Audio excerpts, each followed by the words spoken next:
स्वागत है दोस्तों आपका बेस्ट प्रिपरेशन विद अनुराग में। आज हमारा करंट अफेयर की जो सीरीज हो रही है उसमें एक नए मुद्दे को लेकर हम लोग बात करेंगे और बेहद अच्छे तरीकों के साथ जिसमें ये सारे कॉन्सेप्ट को हम लोग यहाँ पर चर्चा करेंगे।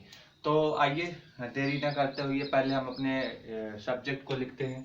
सब्जेक्ट ये है जिसको हमें चर्चा करना है, वो हम बता रहे हैं अमेरिका को लेकर बात चल रही है कि अमेरिका जो है जो G7 ग्रुप था उसका जो सदस्य था उस अमेरिका ने अब उसमें चार देशों को और बुलावा भेजा है, यानी कि अब G7 की जगह वो बनाने की कोशिश कर रहा है कितना G11। तो याद रखना हम G7 जो आपका है उस G7 की बात कर रहे हैं, यानी कि अब G7 में कौन चार मेंबर और डाले जाएंगे और चार मेंबर के जरिए अब वो G7 की जगह क्या बनाने की कोशिश किया जा रहा है G11। इसमें सबसे महत्वपूर्ण जो भूमिका निभा रहा है वो कौन है? अमेरिका। यानी कि अमेरिका ही वो कह रहा है, प्रस्ताव कर रहा है कि हमें G7 की जगह अब चार देशों को और इसमें शामिल करेंगे। तो ठीक है ना। तो अमेरिका ये ऐसा क्यों कर रहा है इसके भी बारे में हम चर्चा करेंगे, क्योंकि करंट की ही बात है तो यहाँ से क्वेश्चन पूछे जाने की संभावना है। तो पहले समझ लीजिए ऐसा क्यों करना चाह रहा है अमेरिका कि जो आपका G7 बना था सदस्य देश, उस G7 में आखिर जरूरत क्यों आई कि चार देशों को और शामिल करेगा। तो जरूरत ये है कि भारत ने पूरे विश्व में इस समय देश किससे जूझ रहा है? कोरोना के संकट से जूझ रहा है, और यह कोरोना फैलाने वाला देश और कोई नहीं चीन था। तो चीन ने कोरोना को फैलाया और चीन ने पूरे विश्व में इस तरह के यह संक्रमण फैला के तबाही मचा दिया है। तो सभी देश एकजुट होकर इस चीन पर क्या रणनीति बनाई जाए या उसको रोकने के लिए क्या क्या उपाय किए जाए, इन सभी चीजों की चर्चा के लिए यह देश जो है G7 के जो देश थे वो कहीं ना कहीं अधूरे साबित हो रहे थे। मतलब इसमें और देशों की जरूरत पड़ रही थी ताकि निष्पक्ष रूप से एक कड़ा निर्णय लिया जाए, या बोल सकें स्पष्ट निर्णय लिया जाए। यानी कि चीन के खिलाफ क्या करना था बच्चों लोग? चीन के खिलाफ स्पष्ट निर्णय लेना, यानी कि स्पष्ट निर्णय लेना। ये जो स्पष्ट निर्णय लेना है चीन के खिलाफ, उसी के तहत चार देशों को और शामिल किया जा रहा है ताकि एक मजबूत संगठन बन जाए यह, और ये चीन के खिलाफ स्पष्ट निर्णय लेने की बात हो जाए कब? भविष्य में, यानी कि आने वाले समय में चीन के साथ क्या किया जाना चाहिए। जो चीन ने इस तरह की हरकत किया है इसको लेकर क्या किया जाना चाहिए, तो ये सभी देश आपस में मिलकर एक निर्णय लेंगे, एक संस्था बनाएंगे, एक मंच बनाएंगे। तो इसीलिए यह जरूरत पड़ी है, ठीक है ना। तो अगर आपको ये चीज समझ में आई कि ये G7 की जगह G11 करने की आखिर योजना क्या है, क्या बात है, तो आप यही लिखेंगे कि चीन को घेरने की या चीन के खिलाफ भविष्य में निर्णय लेने की जो सभी संभावनाएं हैं, उन संभावनाओं के तहत ही G7 की जगह G11 का गठन किया गया। आई थिंक ये सारी बात क्लियर हो गई। अगर ये बात क्लियर हो गई तो आप अपने शब्दों में अगर समझ गए तो उसको अपनी कॉपी में लिख लीजिए, ठीक है ना। हम आपको इसी तरह से समझा दिया करेंगे। आगे चलते हैं। तो अगर हम इतनी बात समझ गए हैं तो थोड़ी सी बात ये समझिए कि जो G7 है, G7 का मतलब, पहले G7 का मतलब समझ लिए। G7 का मतलब होता है बच्चों ग्रुप ऑफ, जो आप ये 7 सदस्य हैं तो ग्रुप ऑफ कंट्री समझ लीजिए, 7 कंट्री। तो इसका मतलब होता है ग्रुप ऑफ 7 कंट्री, ठीक है ना। तो ये होता है G7 का मतलब, ये 7 सदस्य देशों का क्या होता है बच्चों लोग? ग्रुप होता है, समूह। यानी कि 7 सदस्य, 7 देशों का समूह। इसे हम लोग क्या हिंदी में बोलेंगे? 7 देशों का जो समूह होता है उसे ही हम क्या बोलते हैं? G7। अब बात आती है सर ये 7 देशों के समूह बता दिए आप, 7 देशों के समूह को G7 बोलते हैं। ये 7 देश हैं कौन, इसके भी बारे में हमको बताइए। तो लिखिए जो 7 देश हैं उनके बारे में हम बता रहे हैं। देखिए इसमें से आप दो देश इसको हम कैटेगरी वाइज बांट दें ताकि आपको याद करने में आसानी होगा। 2 देश कहाँ के हैं? अमेरिका के हैं। अब वो अमेरिका के 2 देश हैं, अभी हम बताएंगे कौन कौन से। 4 देश आपके कहाँ के हैं, तो 4 देश आपके यूरोप के हैं। कहाँ के हैं, यूरोप के। और एक देश आपका है एशिया का। एक देश कहाँ का है, एशिया का है। तो देखिए कितना हो गया, 4 2 6 और 1 7, तो कुल कितने देश हो गए, 7 देश हो गए। अब आपको जानना है कि ये देश कौन कौन से हैं, तो आप लिख लीजिए। जो अमेरिका के 2 देश हैं वो है, पहला है आपका कनाडा, अमेरिका का जो देश है वो कौन है, कनाडा। दूसरा है आपका यूएसए, यानी कि United state of America, USA है। अगर इसकी बात करें जो 4 देश हैं, तो इनके 4 देशों के नाम लिखिए यूरोप के। पहला है आपका ब्रिटेन, ब्रिटेन है। दूसरे अगर बात करें, ब्रिटेन के बाद अगर बात करें तो ब्रिटेन के बाद है फ्रांस, फ्रांस है। फ्रांस के बाद अगर बात करें तो आपका है क्या, जर्मनी, जर्मनी ये भी यूरोप का देश है। और उसके बाद आपकी बात करें तो यह इटली है। क्या है, इटली। तो ये 4 देश इसके हो गए यूरोप को। और एक देश एशिया की अगर बात करें तो ये है आपका कौन सा, ये आपका रूस के साइड में जो देश है, जिसे हम लोग जहाँ के आपके वो हैं, जहाँ पे खूब बहुत सारा भूकंप आता है। आई थिंक आप लोग गेस करिए, हम आपको बता रहे, यानी कि जहाँ पे नागासाकी और हिरोशिमा बम गिराया गया था। अब शायद कुछ आप लोग पहुंच रहे हैं कि वो देश आखिर कौन सा है। तो अगर आपको समझ में आ रहा है नागासाकी हिरोशिमा बम कहाँ गिराया, जापान में गिराएगा, तो ठीक है, आप लोग सही पहुंचे हैं। तो वह देश जापान है। यानी कि अब आपको पता चल गया कि 7 देशों में कौन है, Canada, USA, Britain, France, Germany, Italy and Japan. ये 7 देशों का शक्तिशाली समूह ही क्या कहलाता है, ग्रुप ऑफ 7 कंट्रीज, यानी कि G7 कहलाता है। तो आई थिंक ये सारी बातें आपको समझ में आ गई होगी G7 के बारे में, ठीक। तो G7 के बारे में हमने इतनी जब जानकारी हासिल कर लिया, आखिर यह G7 जो है, अभी जो राष्ट्रपति है यूएसए के राष्ट्रपति कौन है, डोनाल्ड ट्रंप है। कौन है, डोनाल्ड ट्रंप।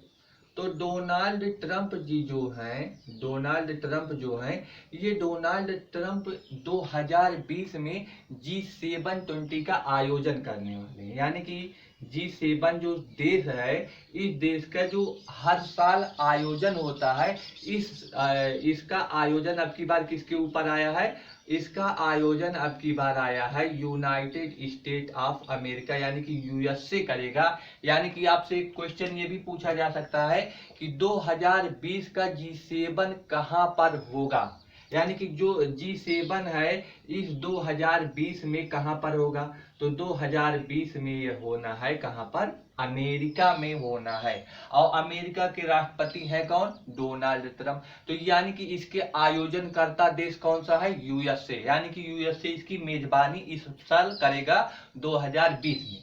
तो बात ये थी कि 2020 में जो आयोजन की बात है, तो यहाँ पर सितंबर होना था आपका जून में, इसी जून महीने में किसका होना था आयोजन, G7 का आयोजन होना था।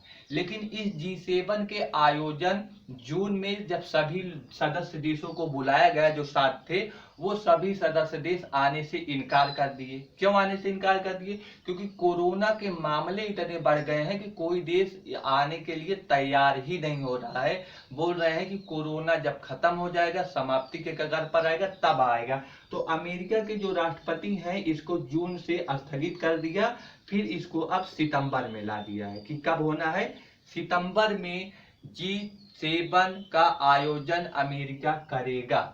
होना था पहले कब, जून में। जून में देशों ने अपनी मान्यता जिसे आना था उसे असमर्थता जाहिर किया, कैंसिल हो गया। सितंबर में अब ये होगा।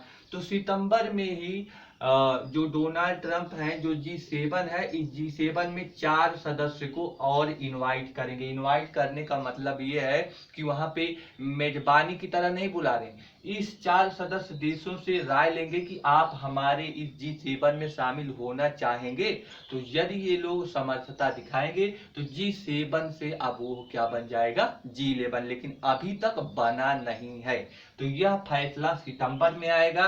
तो अब एक बात और है कि जो 4 देश हैं, वो 4 देश हैं कौन, ये भी जानने चाहिए। तो ये चीज आप लोग समझ लीजिए कि जो 4 देश हैं, वो आखिर 4 देश कौन है। तो लिखिए, 7 देशों के तो नाम हम लिखवा दिए है ना, 4 देशों में लिखिए। पहला देश है भारत, यानी कि भारत अगर शामिल हो जाएगा G7 में तो एक बहुत बड़ी उपलब्धि होगी भारत के हाथ में।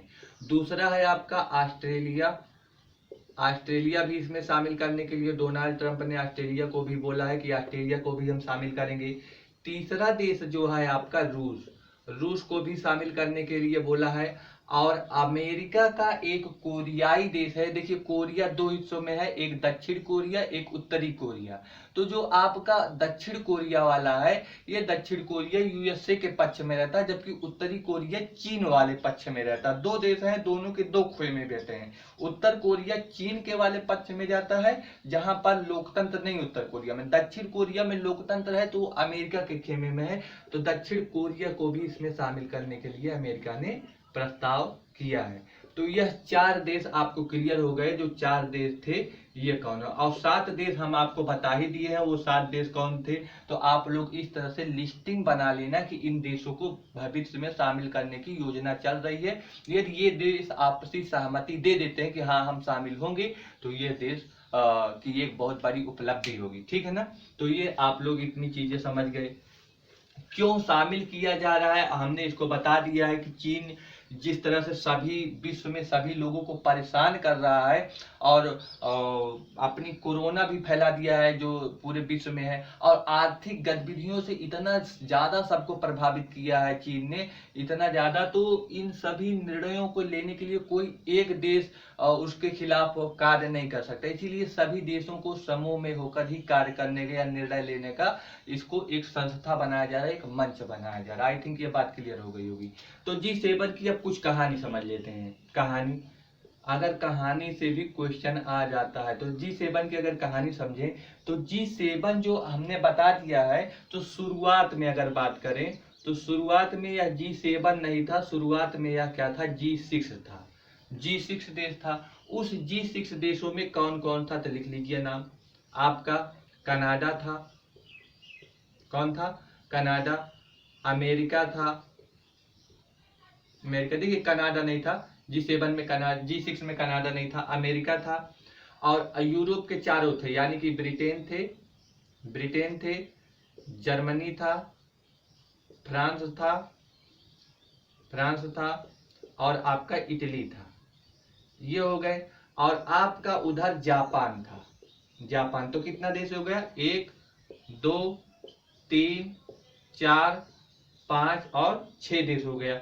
तो यह जो शुरुआत में G7 था, शुरुआत में 6 देश थे, इसीलिए शुरुआत में इसे G6 कहा जाता था। अब बात आती है सर ये तो बता दिया, लेकिन कब था ये बताइए। तो यह बात थी 1975 में, यानी कि 1975 में बना ही था। यानी कि जब पूछा जाएगा कि शुरुआत में कब बना था तो 1975 में बना था। कितने देशों ने एक साथ मिलकर बनाया था, 6 देशों ने मिलकर बनाया था। तो आई बात, 7वां जो देश था वो कनाडा था। कनाडा देश कौन था, 7वां देश था। अब ये 7वां देश था, ये कब बना तो 1976 में, 1 साल बाद कनाडा इसमें क्या हो गया बच्चे लोग, शामिल हो गया। आई थिंक समझ में आ गया। कनाडा कब शामिल हुआ, 1976 में शामिल हुआ गया।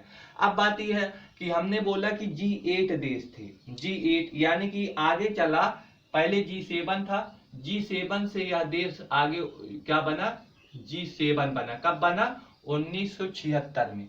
1976 से जब आगे चलेगा तो क्या बनेगा, G8 बनेगा, यानी कि एक देश और शामिल कर लिया गया, और वह देश था आपका कौन, रूस था।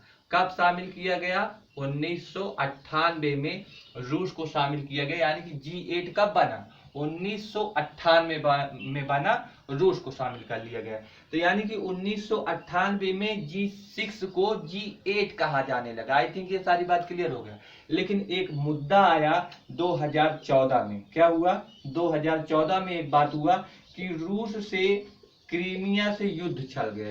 रूस का किससे युद्ध हुआ, क्रीमिया से विवाद छिड़ गया, यानी कि युद्ध हुआ। इसी युद्ध के चलते ही क्रीमिया तो हार गया, रूस जीत गया। ये आक्रमण हुआ था रूस का क्रीमिया पर। तो इसी युद्ध के चलते ही 2014 में रूस को G8 से निकाल दिया गया, G8 से निकाल दिया गया। अब क्या बन गया वो संस्था, G7। तो आज वर्तमान में जो संस्था है वो G7 है। इसके पहले 2014 तक वो क्या कहलाती थी, G8। 2014 में एक आक्रमण हुआ था रूस का, किस पर हुआ था, क्रीमिया पर हुआ था। इसी के चलते ही रूस को इस सदस्य देशों से हटा दिया गया 2014 में, और बन गया वो कौन सा देश, G7 देश। आई थिंक ये सारी बात क्लियर हो रही होगी आपको। तो ये जितनी भी देश थे, 8 देश हमने जिनका नाम लिया है, इन सभी देशों में एक चीज कॉमन है कि सभी देशों में लोकतंत्र है, यानी कि सभी देशों में क्या है, डेमोक्रेसी है। सभी देशों में अगर डेमोक्रेसी है, लोकतांत्रिक व्यवस्था है, तो ये देश अपनी विकास लोकतंत्र के हिसाब से करेंगे। किसी देशों पर आक्रमण करके, युद्ध करके, जीत के अपने कब्जे में नहीं लेंगे।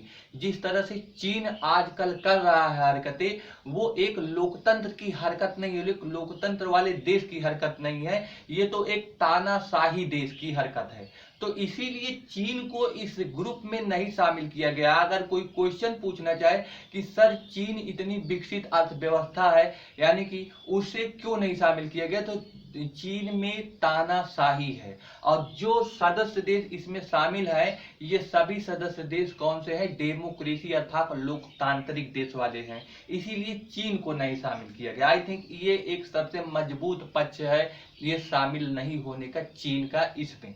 ये बात समझ में आया। तो ये आपको एक आंसर ये भी दे दिया गया है कि चीन आखिर क्यों नहीं शामिल है इसमें, तो ये बात भी समझ में आ गई। हमने कहानी आपको बताया कि शुरू में G6 था, आगे चलकर ये G7 बना, आगे चलकर फिर ये G8 बना, फिर युद्ध हुआ, युद्ध के बाद फिर ये फिर से क्या बन गया, G7। तो ये बात आपको शायद क्लियर हुआ, यानी कि शुरुआत में G6 था, G6 जब आगे चला तो क्या बना बच्चों, G7, G7 जब आगे चला तो बच्चों क्या बना, G8, और G8 के बाद फिर क्या हुआ, आक्रमण हुआ। आक्रमण हुआ, आक्रमण के चलते एक देश बाहर निकल गया, फिर कौन सा बन गया, G7। तो G7 ये वर्तमान में है, वर्तमान कंडीशन में कौन सा देश है, G7। अगर इसकी बात करें तो ये आपका हमने बताया कि 1975 में इसकी स्थापना हुई थी। ये G7 1976 में बना था। G8 की बात करें तो हम बोल रहे हैं 1998 में G8 हुआ था। आक्रमण की बात करें तो 2014 में आक्रमण हुआ था। फिर ये G7 वर्तमान में अगर 2020 में देखा जाए तो ये अभी G7 है। आई थिंक ये सारी बातें आपको क्लियर हो गया। G7 में शामिल होने वाला देश कौन सा था, कनाडा था। G8 में शामिल होने वाला देश कौन सा था, रूस था। आक्रमण के बाद जो देश निकल गया, वो निकलने वाला देश है कौन, रूस है। किससे युद्ध किया था, क्रीमिया से। तो ये फ्लो चार्ट अगर आप लोग बना लेंगे तो आपको पूरी तरह से क्लियर हो जाएगा। तो G6 की हम पूरी बात कर लिए। आई थिंक ये अच्छी बात है, सारी चीजें कहानी आपको समझ में आ गई होगी। तो आइए थोड़ी सी और बातों को समझ लेते हैं। अब देखिए हम सभी देशों के नाम लिख रहे हैं, जरा देखिए। हमने बोला कि पहले वर्तमान में जो 7 देश हैं उनकी बात करते हैं। कौन कौन से हैं, एक है आपका कनाडा, यहां पर लिखते हैं कनाडा। दूसरा आपका लिखते हैं USA। तीसरा अगर आपकी बात करें तो ब्रिटेन। चौथी आपकी बात करें तो फ्रांस। पांचवा आपकी बात करें तो जर्मनी। फिर आपकी बात करें तो इटली। फिर आपकी बात करें तो जापान।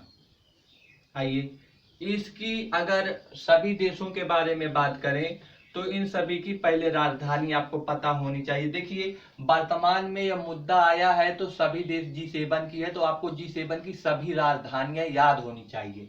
तो अगर कनाडा की राजधानी बोलेंगे तो कनाडा की राजधानी कौन सा है, ओटावा। अगर USA की राजधानी बोलेंगे तो वाशिंगटन DC है।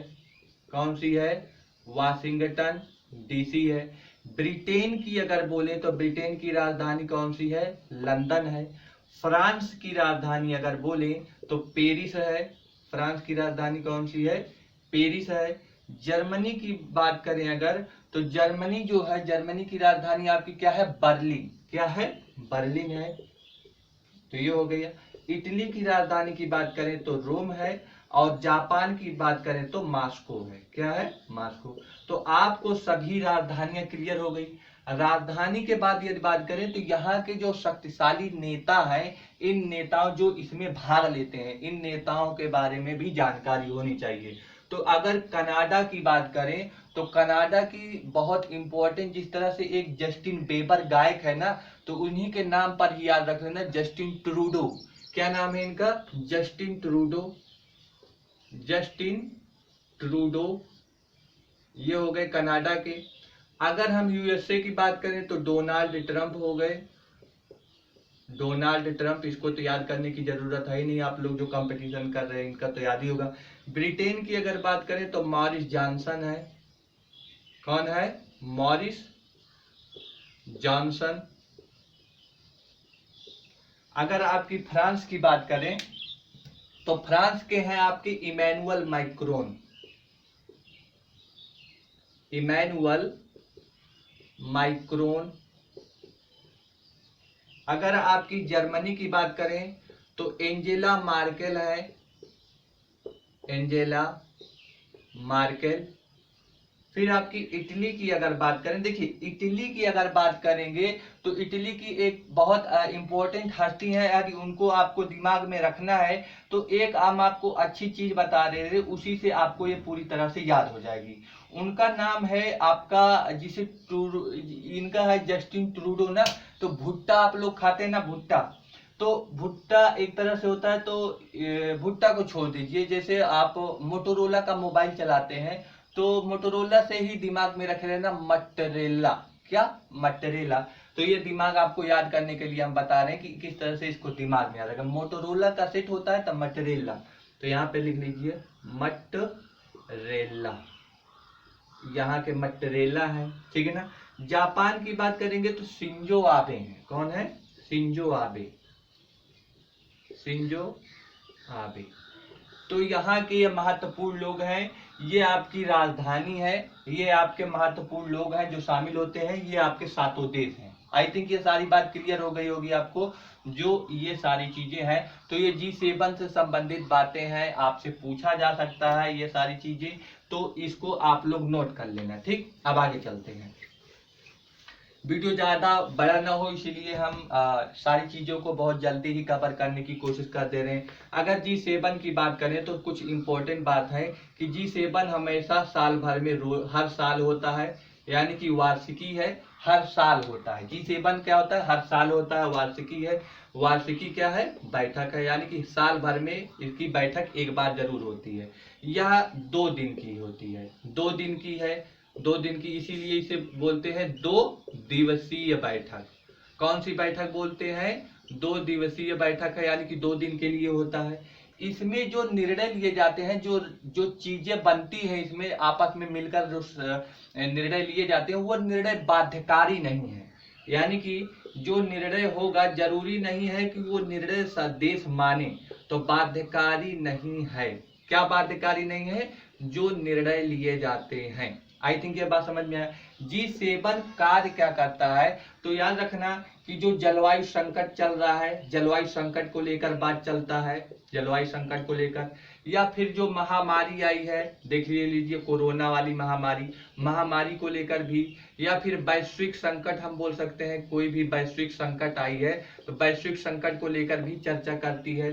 फिर आतंकवादी जो घटनाएं होती हैं, आतंकी गतिविधियां, इन गतिविधियों को लेकर भी बातचीत यहाँ पर चलती है कि किस तरह से इसको सॉल्व किया जाए, ठीक है ना। अनेक प्रकार के जो आर्थिक संकट आते हैं देशों पर, क्या आते हैं? आर्थिक संकट आते हैं बच्चों लोग। जो वैश्विक महामारी हो गई तो महामारी तो क्लियर है, आर्थिक संकट का मतलब वो देश एकदम डूबने की अवस्था में आ गई, उसकी अर्थव्यवस्था एकदम तहस से नहस हो गई, तो आर्थिक संकट किसी देश पर आ गई, या आतंकी गतिविधियां हैं, जलवायु संकट, इन सभी चीजों को लेकर ये सभी देश आपस में क्या करते हैं? बात करते हैं उसे सुलझाने के लिए। तो ये इनकी सारी चीजें होती हैं G7 की, ये सारी चीजें। तो हर साल बैठक होगी, 2 दिन की होगी, बाध्यकारी नहीं है, निर्णय माने जाते हैं, नहीं भी माने जा सकते हैं, जलवायु, इन सभी चीजों पर इसकी चर्चा होती है।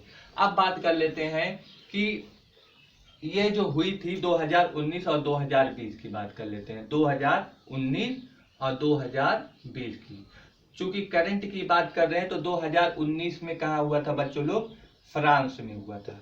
कहाँ से हुआ था? ये फ्रांस में हुआ था। 2020 में कहाँ होना है? यूएसए में होना है, ठीक है ना। तो आप लोग, अगर आपसे पूछा जाएगा कि G20 जो है वो G20 कहाँ पर होना है, तो G20 आपका यूएसए में होना है। अभी हमने आपको बताया था कि ये कहाँ पर होगा यूएसए में, हमने बताया था कि ये आपका सितंबर के महीने में होगा, होना था आपका जून में, लेकिन ये होगा कहाँ पर? सितंबर में होगा। तो आई थिंक ये सारी बातें आपको क्लियर हो गई होगी जो हम आपको बता रहे हैं। तो ये आपके यूएसए तो क्लियर हो गए, यूएसए का वाशिंगटन डीसी कहाँ पर होगा?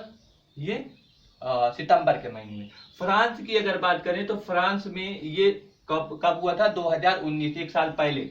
तो यानी कि जब भी पूछेगा ये फ्रांस का कौन था? 45वां था, 45वां शिखर सम्मेलन था। और जो 2020 में होगा ये कौन सा होगा? 46वां शिखर सम्मेलन। आई थिंक ये बातें क्लियर हो गई होगी। 2020 में 46वां शिखर सम्मेलन, 2019 वाला 45वां शिखर सम्मेलन है। तो ये बात आपको अच्छी तरह से क्लियर हो गई होगी। अब ये फ्रांस में किस जगह हुआ था अगर पूछेगा तो बियारित्ज शहर है। क्या है? बियारित्ज में हुआ था। तो बियारित्ज में, फ्रांस के बियारित्ज में हुआ था। बियारित्ज क्या है बच्चों लोग? यह एक शहर है। इसी शहर में 2019 में G7 का आयोजन हुआ था। आई थिंक ये सारी बात क्लियर हो गई। अब एक क्वेश्चन आपके दिमाग में ये उठना चाहिए कि सर ये तो हुआ था, पहला बताइए कहाँ हुआ था? पहला कहाँ पर हुआ था? तो पहला भी आपका फ्रांस में हुआ था। कहाँ पे हुआ था? फ्रांस में हुआ था। फ्रांस की राजधानी क्या है बच्चों लोग? पेरिस है। और पेरिस के पास हुआ था। तो पहला शिखर सम्मेलन जो 46वां 2020 में होने वाला है, यदि पहले की बात करें तो पहला शिखर सम्मेलन फ्रांस के पेरिस के पास में हुआ था। तो आई थिंक ये आपको क्लियर हो गया होगा कि जो पहला सम्मेलन है वो आपको अच्छी तरह से क्लियर हो गया होगा, ठीक है ना।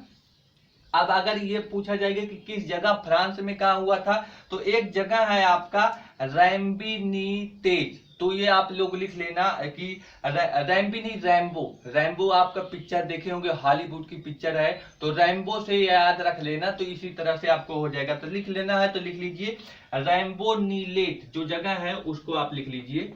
क्या है?